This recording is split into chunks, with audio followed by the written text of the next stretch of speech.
My first enemy in life was Mrs. Holmes, my fifth grade teacher. She just had it out for me as a little scrunchy who wanted to conquer the world and was the smart kid in class. She just seemed to always have a snarl on her face and be out to get me. One day she did get me. I love to be the one to answer the questions that she asked, and she asked, "What does a camel have in its hump?" And I raised my hand, me, pick me, and she did. And I promptly told her that camels have water in their humps.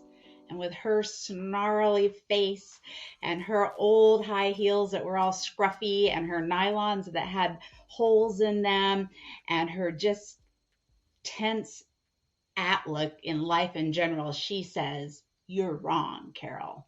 And now I want you to write a 1-page report on what camels do have in their hump, and it's due in 2 days." To this day, I hate answering questions when I'm in classes or in trainings because I have PTSD about the meanness of Mrs. Holmes and am I going to get some retribution about what it was that she did to me? In retrospect, I don't really know if she was my enemy or if she was somebody who just saw something in me that was better than what I saw in me. And maybe she was just pushing me. But my whole life, I've kept that story of this person who was my adversary. And I find when I mediate or facilitate high stakes propositions, I find people oftentimes come in ready to just take the other person out. They're wanting to win at all expenses. They're wanting to get blood. They're wanting to prove that they're right. And this rarely turns out well for them until they're able to move beyond all of this hostility and all of these labels they've given the other person and shift their focus onto the other parties being a solution and an ally in solving the problem rather than them being the problem themselves. So, today on Before It Begins, we'll be speaking about the transition from highly contentious relationships to collaborators who get things better done in negotiations and conflicts resolved in a more meaningful way. The idea that I win or you win, but we can't both win is really outdated and it's largely ineffective in our global world. And I really want you to learn to lean into ways that can help open the doors to better solutions and improved relationships. So, regardless of whom you're dealing with, whether it be family members or coworkers, neighbors, social media, or so on, I'm going to share with you today 3 takeaways that will help you reframe those enemies and turn them into people who are your collaborators in this journey to have better experiences and products and results. So, we'll be talking a little bit about how to manage silo mentalities. We'll also be talking about what the conversation really should be about rather than what you might be talking about. And I also want to talk about how to manage these conversations with both intellectual savvy as well as emotional savvy. So let's dig in on these and start with silos. So, our brains, when we were developing ancestrally, we didn't survive to be the humans that we are today because we were the biggest animals or had the sharpest teeth or the longest claws or we were the best fighters. It was none of that. Instead, we survived because we collaborated with each other. We worked together as tribes to get food, to take care of each other, to really work on building our villages. We were not isolated as a one off that I'm going to go live over here and you're going to live over there. We had to team up and figure out how we were going to do this together. With that in mind, a really significant part of our brain is dedicated to social awareness and social interactions with others. And when we feel pain, there's kind of an interesting one off is that whether I were to punch you in the face or just be cruel to you, that can register in your brain as social pain and physical pain in the same pain matrix. You can even treat it with ibuprofen. So it's something that is really serious and something that I want to curtail in not only what you're doing, but what they're doing to you, that makes us tell us these evil plot twists. So, one of the things that we like is we really like kindness in others. And we really like people who are like us. So our brains does do a lot of natural sorting. So we look for people who agree with us, who look like us, who we can factor in to be our friends or foes. So for instance, if you look like my best friend, my brain says, we love this person. I may not know anything about you and you might be kind of not so great, but my brain's going to give you that shot because it has something that you fit into my people box with. This is my people.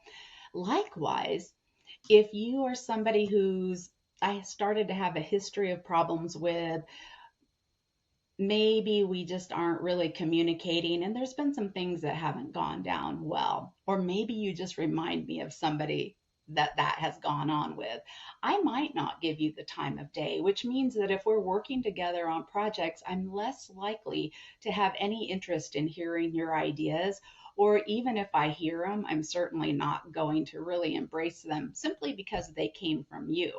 And so that's not really effective. So what we really want to do is break down, how are we like each other? It might be that we work for the same company. It might be that we are on the same project or trying to get the same negotiated deal done. Maybe we're in the same family. Maybe we have children together. Maybe it's because we like similar things. It could be your race, it could be your gender, it could be where you've lived in life, it could be foods that we like. There are so many ways to trick your brain into looking at someone as someone that's on your team rather than someone that's not on your team. So I want you to really explore, which means that you're looking at, who is this person, not just who are they showing up in front of me and what are they wanting, but who are they in general? Where can we find ways to connect? Because that's one of the first things, both for you and for them, that can help overcome some of those enemy things. Even if we don't agree, if we're like each other and you're in my team, then I'm going to cut you some slack that I might not have otherwise. The other thing I want you to think about is letting go of the past. Have you ever noticed how nice you can be to strangers, but how hard you might be on coworkers or family because they start saying something and you immediately go, here we go again. Here's another one of these evil plot twists. Well, really, that's not very fair. And it's not very fair for you either, that other people might come at you that way, of they're not listening to you because of one-offs that have happened over time. So I really want you to try to take each situation as a fresh situation. And I want you to avoid what's called gunny sacking, which means that we're going to pull what we're arguing about now as well as everything that we've ever argued about in the past. So instead of just dealing with this one topic, I'm going to say, and then you did this last time, and then 6 months ago this happened, and then a year ago happens. That just builds up our animosity and it does no good, because all of those matters, well, they may have some trends. They're too much for us to be dealing with to dig out of the topic that we have right now going on. So even if it's something that's consistent that we're noticing again and again, I want you to summarize that as, here's a problem about a process that we're having, rather than repeating where the person did you wrong each time along the line. So when we like kindness, that means maybe you're the one that needs to be kind. And I'll tell you where this has changed the game for me when I facilitate conversations is when I initially learned how to be a mediator, it was all very, very serious. And I had this script I was supposed to give, and I wanted to make sure I did a really good job for everyone. And then I remembered a lesson that I learned when I was a firefighter, which was, other people's emergencies are not our emergencies. So sometimes slow is fast. And I got to thinking about, how could I apply that to conflict? And it's really the same way. When somebody comes to me with a conflict, it's a bummer. And I really do want to help them get past it as fast as possible. But I'm happy that they're there. I'm happy that by the time they're done working with me, this problem is going to be in the past. So I invite them in with so much joy and happiness that they're there and calmness that this is just going to work. And they oftentimes tell me why it won't. And I smile and oftentimes think that's like the kiss of good karma, that when somebody says this is never going to happen, I don't think I ever remember a time where I didn't get a resolution from that. So I also found that the more I lightened up and the more that I approached the mediation with kindness and curiosity and caring, the less that I ever really had to redirect people from being naughty or being adversarial, because they just tend to come in and match what it is that I'm presenting. And I've talked to you about this before as mirror neurons, but I can't express it enough that even if you're not trying to leverage mirror neurons, you still can leverage being a good, nice, kind person who's really looking for those commonalities that can get us over the hump of looking at each other as the bad guy. So, the other thing I want you to think about before we move on is, what do I lose if I win the battle, but I lose you in the process? So, right now, a lot of times people will come to me and they say that they're arguing for the principle of the matter. Like they just want to go to court. They want to fight. They want the judge to rule on what's going on. They want to win. And the other person is the bad guy who needs to be punished. I can tell you in court, that's not always successful, because if the other person perhaps prevails in court, then you've just empowered them. And if you win, you maybe won the battle, but did you win the war? Are you actually getting what it is that you wanted, which might be an apology, which might be acknowledgement, which might be a new process? That's typically not something within the scope of what's going to happen within the courthouse. But when you are talking with anyone and you get them to do something because of your words, because of what you've expressed, then you have proven your principle. And that's where I want you to hang your hat on, is making sure that what you're after is really what you're getting. If you're dragging somebody through court just to win, or through the HR process, you may again win, but that person is probably really going to be your enemy now, because of the way you've set it up for one person to win and the other person to lose, which is really that competitive style that just doesn't help anyone at all. Instead, when we collaborate, we come up with many more options for resolution. So let's talk about those. So if we're moving on to talk about what we're really talking about, I may be upset with it, with something that went down, and I may be telling you what I want, but what I want might have nothing to do with what I really need. And likewise, you're going to make demands on me, which are often equal and opposite, but they might need not be what you're really after at all. So if you take the example of a concept in negotiations called interests versus positions, positions are the demands. That's what we say we want. But interests are what we're really after in there. So in my case, I might be having an argument with my son about doing dishes, which is his chore in our house. And I might be saying I want those dishes done and they didn't get done. So we're both in the opposite side of that. But what I really need is a clean kitchen so that I can make the food that he wants in a timely manner before I go to work. If I have to do the dishes myself, then I may not have time to actually make that breakfast. I may not have time to get to work. So then, therefore, my desire to set his day off to a good start and his desire to have a good balanced meal and for us to connect can disappear because of the positions that we're taking around this chore. And so what we really want to talk about are things like, how do we fix it in there? And so there's some pretty cool research on negotiations and what separates average negotiators from really strong negotiators.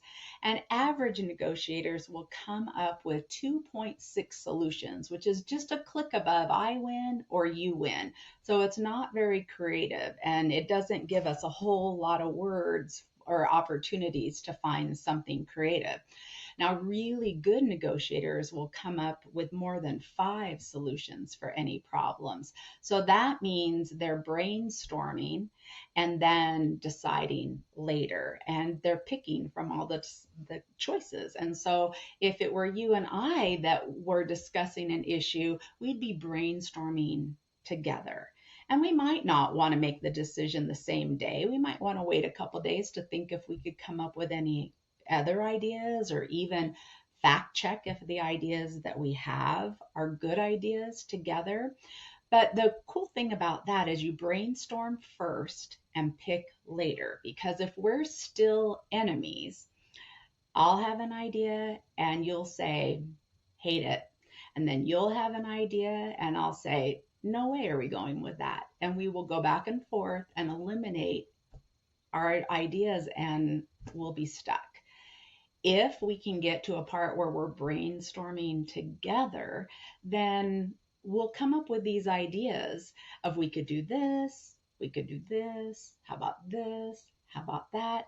And what happens is we can pick one from there, and usually, or maybe portions of 2, or it gives us other ideas. But now we're working together. So that is one of the tricks that I oftentimes do as mediation, is I start asking the parties lots of questions about the situation that they're dealing with and what they want their outcomes to be besides just what they're saying. I have a little example of a situation that fits into exactly what I'm trying to convey on this part. And it deals with an organization that is looking at changing their name.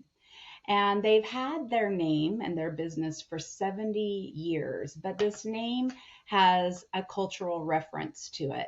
And part of their team has decided that it is culturally insensitive to continue on with the name that they have. But the other part of the organization says, man, we've had this name for 70 years and it's not insensitive. And if you read the dictionary, it really says it's okay. So what do we do?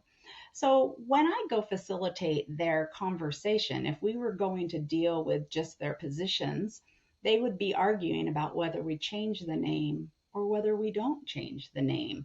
When in reality, what I want them to talk about is the purpose of the name change conversation altogether. Does it matter if it isolates some people down the road? Well, maybe so, because maybe that's limiting their future business opportunities to actually do all the good work that this organization has done and wants to do. Maybe they're concerned about that people will not know where to find them because their name doesn't match or isn't around anymore. And so in that case, we can talk about their branding strategy and what other options they have to move people into a new name so that they're not culturally insensitive to anyone and we're not worrying about possible hiccups. Or maybe if they decide to keep the same name, they figure out ways to turn that name into a more neutral format of that term also in their branding. But this opens up opportunities for them to have a deeper conversation about why they're even having the conversations. And that's exactly the type of thing that you should be doing in your discussions as well. And we know that when you can move to this overview to where I'm going to take you as an ally, I may not like you. I may worry about if you are really looking at doing me harm or if we just don't agree. Now, if you're really looking at doing me harm, then boundary management is going to be really important. But if we just don't agree, then we still can have those conversations because I can have respect for you, even if I don't have agreement.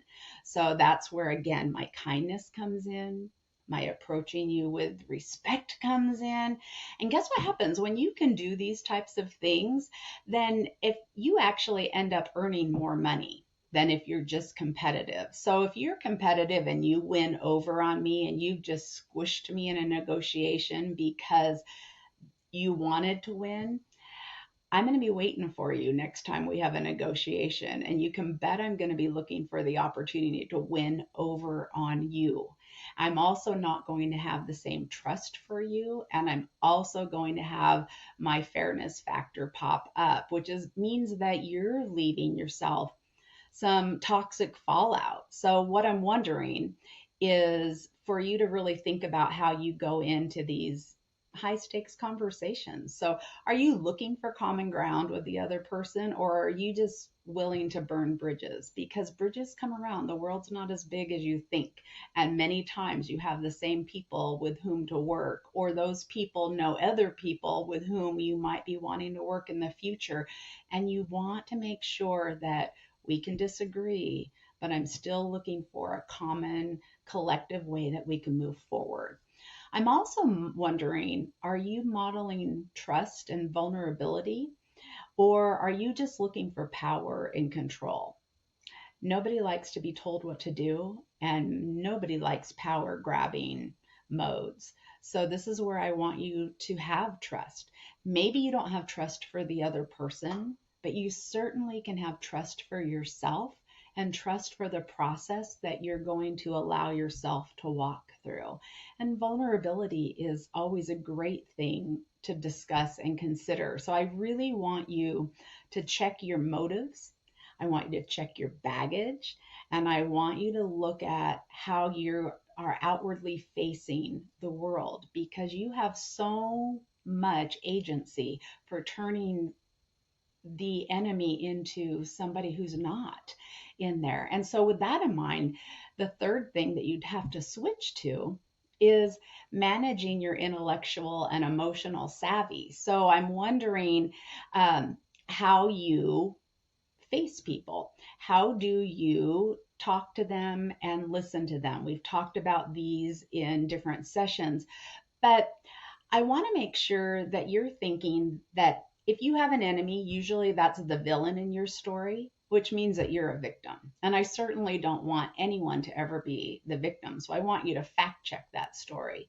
And I also want you to realize if you have a villain in a story, then very likely you are their villain too. And is that really how you want to be thought about?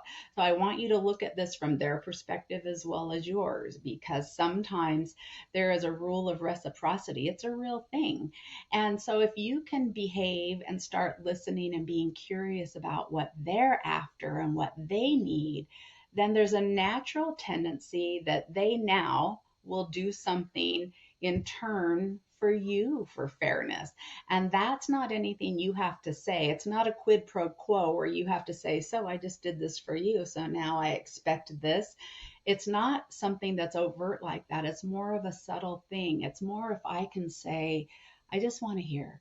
Right now, I'm not feeling very good about this relationship, and I really want to find ways for us to communicate and work together better. So, can you just talk to me about your perspective on this? Talk to me about where we can go from your ideas, because I just really want to find some of those opportunities where what we need overlaps so that we're having dialogues instead of monologues that just pass over each other.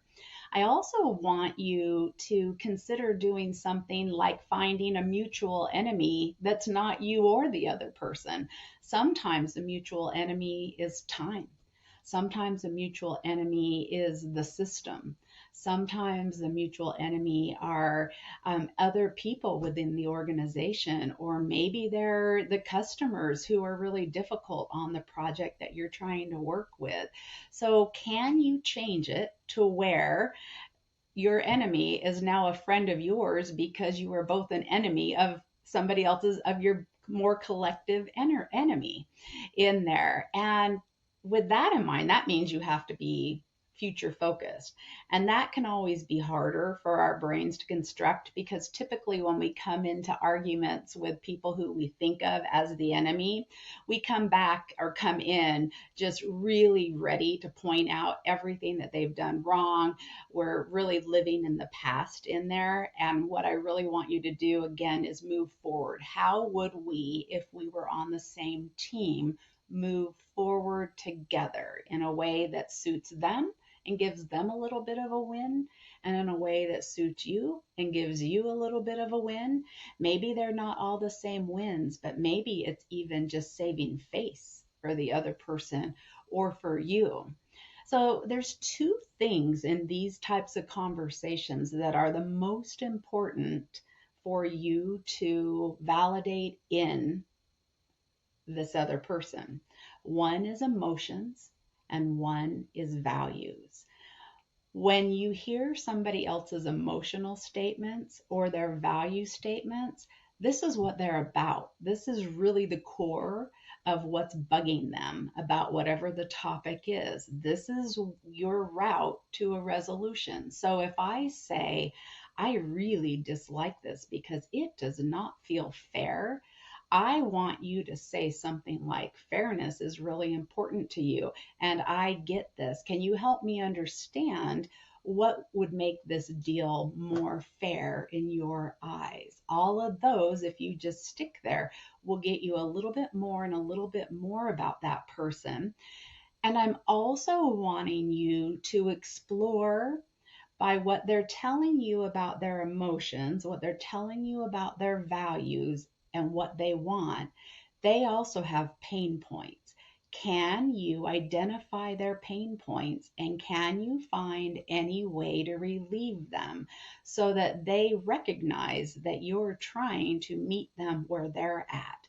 And in turn, I want you to think about your pain points. What is it that you need to get over the hurdle of this difficult relationship that you're dealing with? Maybe it's setting boundaries in, we won't continue to bring up the past. Or, yeah, I'm the baby of the family, but I still have ideas that might be valuable. I'm not 5 anymore, so can we maybe get to know each other again as grown-ups, instead of the people that we grew up with that we have all sorts of stories and beliefs about?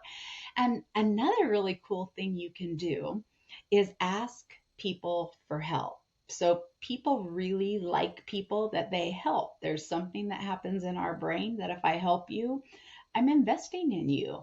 And likewise, can you help them? Because people appreciate being helped as well.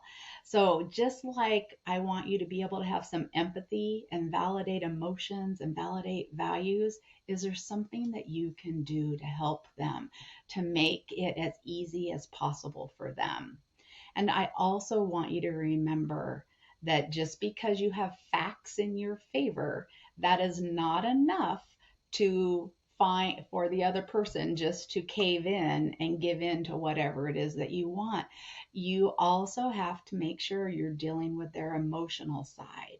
And there's, again, not one thing that happens in our brain that's not emotionally driven. So the idea that you check the emotions at the door, those are long gone. So you need to address the emotional side of what somebody wants, as well as the logical and maybe the business side of what somebody wants. And you have to deal with that as a collective solution that goes into those 5+ ideas that you have for moving forward. So today, I want your key takeaways to be that I want you to connect with people and leverage their needs first. I want you to make sure that you're fact checking yourself and that you're fighting about the right thing, which is not about the other person. It's about the process that you both are going down. So change it to be about the process and turn the other person into the ally in your searching for resolution. I want you to get curious and I want you to brainstorm, and I want you to suspend judgment. You'll have some intrinsic biases that'll crop in, but I want you to try to be present and just listen for the sake of listening, just like you would to somebody you've never met before, where you're just treating them so nice and listening to their stories. I want you to do that even with those people that you have some tough history with. And I want you to lean in to being vulnerable and transparent and descriptive of how this is impacting your values and emotions, because it helps people relate to you in a more human way. And I notice that some of these things are things I've talked to you about before. And I say them more than one time because they really are the keys to opening up how to really lean into resolving problems faster and easier.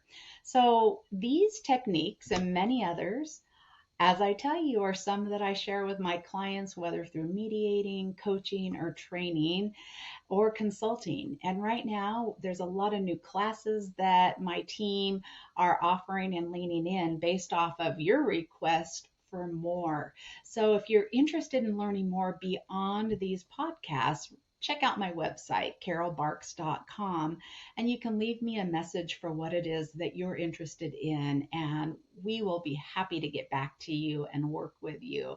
So if you've enjoyed this podcast, please share it, please comment on it, and consider subscribing to my YouTube channel. And until next time, I'm Carol Barks with Before It Begins. Thanks so much for spending some more time with me.